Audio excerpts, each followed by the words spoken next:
नमस्कार आप सभी साथियों का एक बार फिर से स्वागत करते हैं आपके अपने यूट्यूब चैनल सरकारी गेस्ट पर। हमने जो एसएससी जीडी और एमटीएस 2026 के लिए जो जीके जीएस का प्रैक्टिस सेट की सीरीज स्टार्ट की थी, आज इसका प्रैक्टिस सेट नंबर 13 है। इससे पहले हमने 12 प्रैक्टिस सेट अपलोड कर दिए हैं। अगर आपने उनको नहीं देखा है तो उनका लिंक आपको नीचे डिस्क्रिप्शन में मिल जाएगा, तो वहाँ पर जाकर देख सकते हैं। इन प्रैक्टिस सेटों में हम सभी के सभी एसएससी के प्रीवियस ईयर क्वेश्चनों को सोल्व कर रहे हैं, जो कि किसी न किसी एग्ज़ाम में पूछे गए हैं और एसएससी हमेशा प्रीवियस ईयर क्वेश्चनों को ही फॉलो करती है। इस प्रैक्टिस सेट में हम टोटल 20 क्वेश्चनों को कवर करेंगे और डिटेल एनालिसिस करेंगे और जानेंगे कौन कौन से इंपॉर्टेंट क्वेश्चन अभी तक एसएससी के द्वारा पूछे गए हैं। अगर आप चैनल पर नए हैं तो चैनल को सब्सक्राइब कर लीजिएगा और वीडियो पसंद आए तो वीडियो को लाइक कर दें और अपने दोस्तों के साथ भी शेयर कर दें।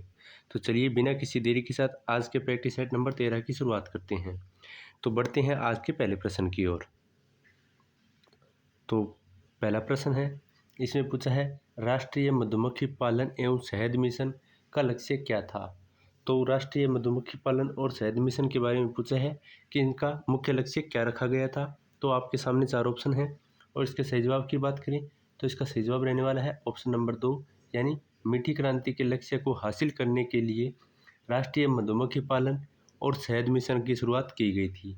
तो इसका लक्ष्य था शहद को प्राप्त करना, यानी मीठी क्रांति को लाने के लिए इसकी शुरुआत की गई थी। तो सही जवाब हो जाएगा ऑप्शन नंबर 2। आगे बढ़ेंगे और बात करेंगे नेक्स्ट क्वेश्चन पे। अगला क्वेश्चन रहने वाला है क्वेश्चन नंबर 2, जिसमें पूछा है निम्नलिखित में से कौन से संबंधित केंद्रीय मंत्रालय ने संसद में जम्मू कश्मीर स्थानीय निकाय कानून संशोधन विधेयक 2024 को पेश किया था। तो जो जम्मू कश्मीर का स्थानीय निकाय कानून था उसको किसके द्वारा पेश किया गया था उसके बारे में पूछा है। तो आपके सामने 4 ऑप्शन ये हैं और इसका सही जवाब है ऑप्शन नंबर 4, यानी गृह मंत्रालय के द्वारा संसद में जम्मू एंड कश्मीर के स्थानीय निकाय कानून को संशोधन करने के लिए विधेयक 2024 को पेश किया गया था। तो सही जवाब हो जाएगा ऑप्शन नंबर 4, गृह मंत्रालय के द्वारा इसको पेश किया गया था। आगे बढ़ते हैं और बात करते हैं नेक्स्ट क्वेश्चन पे। अगला क्वेश्चन रहेगा क्वेश्चन नंबर 3।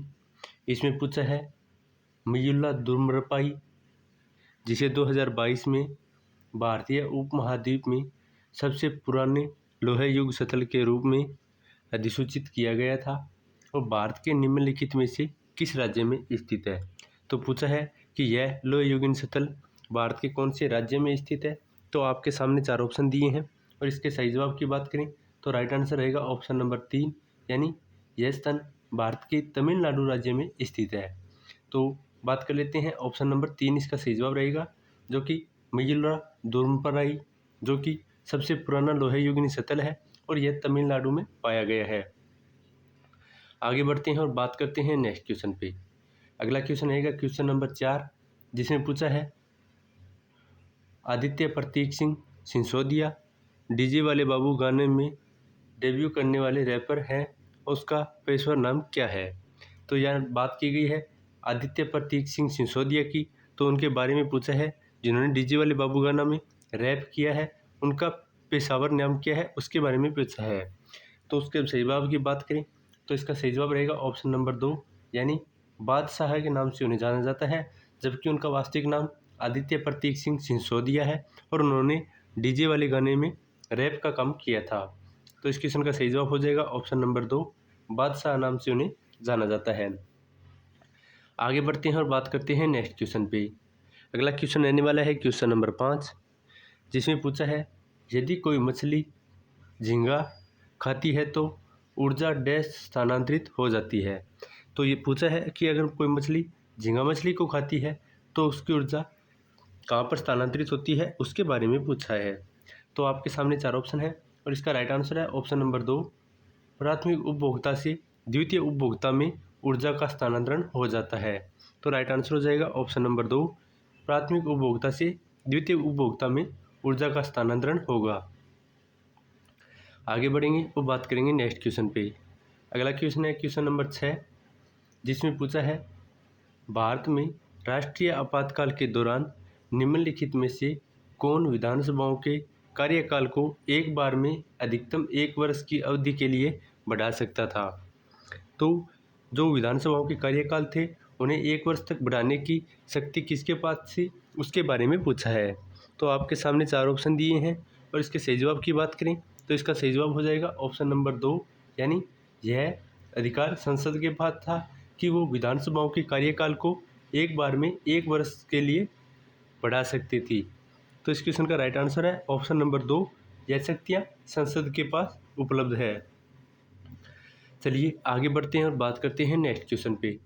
अगला क्वेश्चन रहेगा क्वेश्चन नंबर 7, जिसमें पूछा है बैडमिंटन वर्ल्ड फेडरेशन यानी BWF ने अगले डैश वर्षों के लिए इंडियन ओपन को सुपर 500 लेवल से अपग्रेड करके सुपर 750 लेवल कर दिया है। तो वह अगले कितने वर्षों के लिए इंडिया ओपन को सुपर 500 लेवल से अपग्रेड कर सुपर 750 कर दिया है, तो यह कितने वर्षों के लिए इसको मंजूरी मिल चुकी है। तो आपके सामने 4 ऑप्शन है और इसका सही जवाब है ऑप्शन नंबर 3, यानी यह कुल 5 वर्षों के लिए उन्हें यह अनुमति मिल सकी है कि इंडियन ओपन को सुपर 500 से लेकर अपग्रेड किया है सुपर 750 के लेवल में। तो यह बैडमिंटन फेडरेशन ने 5 वर्षों के लिए यह अनुमति दी है। आगे बढ़ते हैं और बात करते हैं नेक्स्ट क्वेश्चन पे। अगला क्वेश्चन है क्वेश्चन नंबर 8, इसमें पूछा है भारत के रजिस्ट्रार जनरल और जनगणना आयुक्त का कार्यालय किस मंत्रालय के अंतर्गत आता है। तो भारत के जो रजिस्ट्रार जनरल और जनगणना आयुक्त है उनके कार्यकाल के बारे में पूछा है कि उनका कार्यालय किस मंत्रालय के अंतर्गत आता है। तो आपके सामने 4 ऑप्शन दिए हैं और इसका सही जवाब हो जाएगा ऑप्शन नंबर 2, यानी यह गृह मंत्रालय के अंतर्गत आने वाले कार्यालय हैं जिसमें रजिस्ट्रार जनरल और जनगणना आयुक्त उपस्थित होते हैं। तो सही जवाब हो जाएगा ऑप्शन नंबर 2, गृह मंत्रालय। चलिए आगे बढ़ते हैं और बात करते हैं नेक्स्ट क्वेश्चन पे।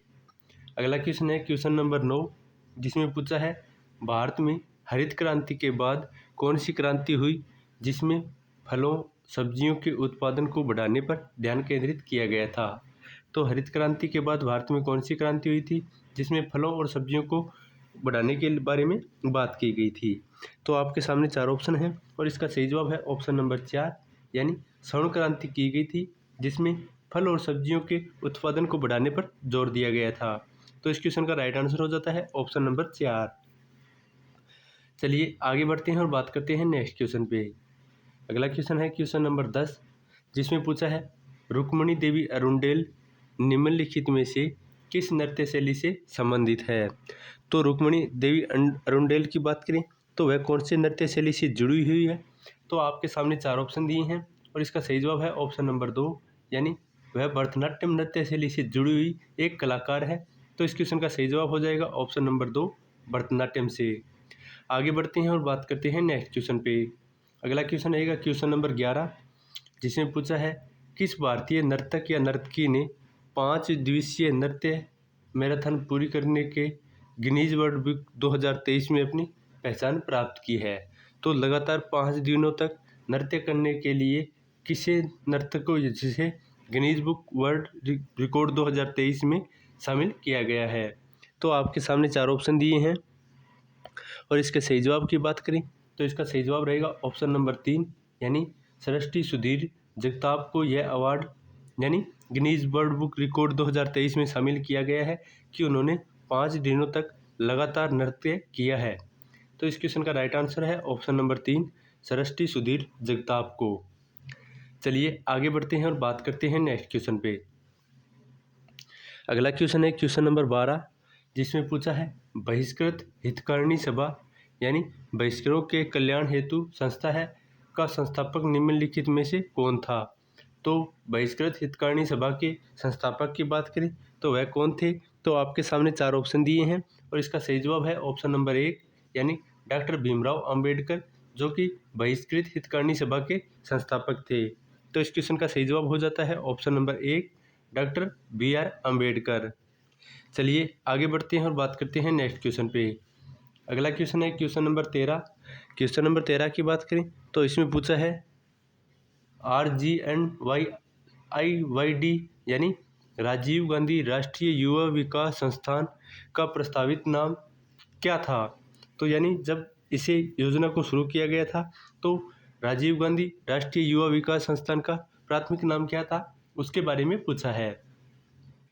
तो आपके सामने 4 ऑप्शन दिए हैं और इसका सही जवाब है ऑप्शन नंबर 4 यानी मानित राष्ट्रीय युवा विश्वविद्यालय, जो कि बाद में राजीव गांधी राष्ट्रीय युवा विकास संस्थान कर दिया गया था। तो नामित नाम तो इसका मानित राष्ट्रीय युवा विश्वविद्यालय रखा गया था, तो इसलिए इस क्वेश्चन का राइट आंसर हो जाता है ऑप्शन नंबर 4। चलिए आगे बढ़ते हैं और बात करते हैं नेक्स्ट क्वेश्चन पे।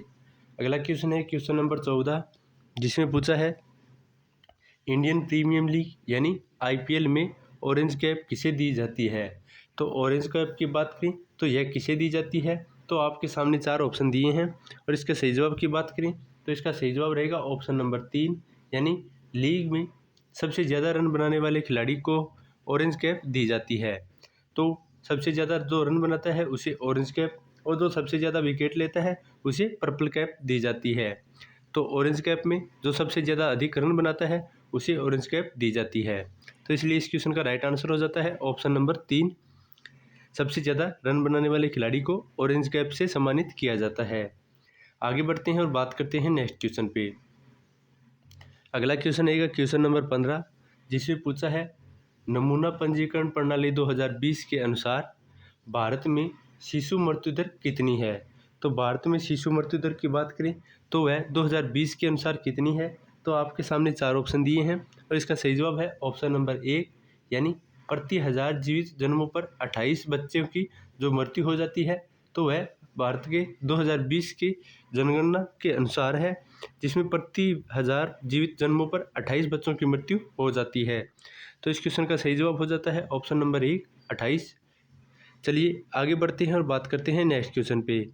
अगला क्वेश्चन रहेगा क्वेश्चन नंबर 16, जिसमें क्वेश्चन नंबर 16 की बात करें तो इसमें पूछा है कि लगभग 300 मिलियन वर्ष पहले अस्तित्व में रहे पेंजिपिया महाद्वीप के दक्षिण आधे भाग का नाम क्या है। तो इसके बारे में पूछा है, जो कि 300 वर्ष पुराना माना जाता है और पेंजियन का एक दक्षिणी आधा भाग है, तो उसके बारे में पूछा है कि उसका क्या नाम है।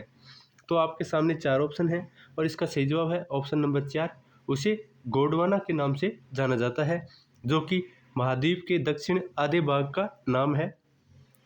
तो इस क्वेश्चन का सही जवाब हो जाता है ऑप्शन नंबर 4 गोंडवाना को। चलिए आगे बढ़ते हैं और बात करते हैं नेक्स्ट क्वेश्चन पे। अगला क्वेश्चन रहेगा क्वेश्चन नंबर 17, जिसमें पूछा है निम्नलिखित में से कौन सा भारत का राष्ट्रीय पर्व नहीं है।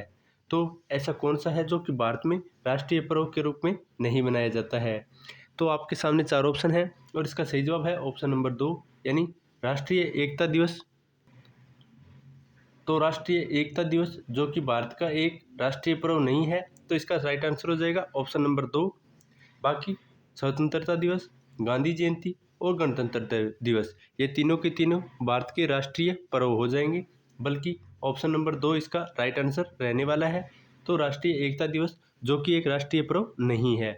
चलिए आगे बढ़ते हैं और बात करते हैं नेक्स्ट क्वेश्चन पे। अगला क्वेश्चन रहेगा क्वेश्चन नंबर 18, जिसमें पूछा है अर्नेस्ट रदरफोर्ड को 1911 में किस प्रयोग को करने के लिए जाना जाता है। तो अर्नेस्ट रदरफोर्ड की बात करें तो उन्हें किस प्रयोग के लिए जाना जाता है, तो आपके सामने 4 ऑप्शन दिए हैं और इसका सही जवाब है ऑप्शन नंबर 3 यानी गोल्ड फॉइल प्रयोग के नाम में उन्हें जाना जाता है, क्योंकि उन्होंने 1911 में गोल्ड फॉइल प्रयोग का कार्य किया था। तो इस क्वेश्चन का सही जवाब हो जाता है ऑप्शन नंबर 3। चलिए आगे बढ़ते हैं और बात करते हैं नेक्स्ट क्वेश्चन पे। अगला क्वेश्चन रहेगा क्वेश्चन नंबर 19, जिसमें पूछा है कि 5 अगस्त 2024 को किस व्यक्ति ने शीर्ष सैन्य अधिकारियों के साथ गाजियाबाद के हिंडन एयरबेस पर बांग्लादेश की पूर्व प्रधानमंत्री शेख हसीना से मुलाकात की है। तो आपके सामने 4 ऑप्शन दिए हैं और इसका सही जवाब हो जाएगा ऑप्शन नंबर 4 यानी अजीत डोभाल ने, जो कि शेख हसीना है प्रधानमंत्री बांग्लादेश की, उनके साथ मुलाकात की है। तो इसलिए इस क्वेश्चन का राइट आंसर हो जाता है ऑप्शन नंबर 4 अजीत डोभाल। चलिए आगे बढ़ते हैं और बात करते हैं नेक्स्ट क्वेश्चन पे। अगला क्वेश्चन है क्वेश्चन नंबर 20, जिसमें पूछा है भारतीय संविधान के किस भाग में राज्य के नीति निर्देशक सिद्धांतों का उल्लेख किया गया है। तो राज्य के नीति निर्देशक सिद्धांतों की बात करें तो उनका उल्लेख भारत के संविधान के कौन से भाग में किया गया है? तो इसका सही जवाब हो जाएगा ऑप्शन नंबर 3, यानी भाग 4 में भारत के नीति व निर्देशक सिद्धांतों का उल्लेख किया गया है। तो इस क्वेश्चन का सही जवाब है ऑप्शन नंबर 3, भाग 4 में उनका उल्लेख किया गया है। तो यह था आज का हमारा प्रैक्टिस सेट नंबर 13, जिसमें हमने एसएससी के टॉप 20 क्वेश्चनों को कवर किया है जो कि किसी न किसी एग्जाम में पूछे गए हैं। तो कमेंट में ज़रूर बताएं कि आपके 20 में से कितने क्वेश्चन राइट हुए हैं, और अगर वीडियो पसंद आई है तो वीडियो को लाइक कर दीजिए, अपने दोस्तों के साथ शेयर कर दीजिए, और चैनल पर नए हैं तो चैनल को सब्सक्राइब कर लीजिए ताकि आगे आने वाले हमारा जो भी नेक्स्ट प्रैक्टिस सेट रहेगा वो आपको सबसे पहले मिल सके। तो मिलते हैं एक नई वीडियो के साथ, तब तक के लिए धन्यवाद।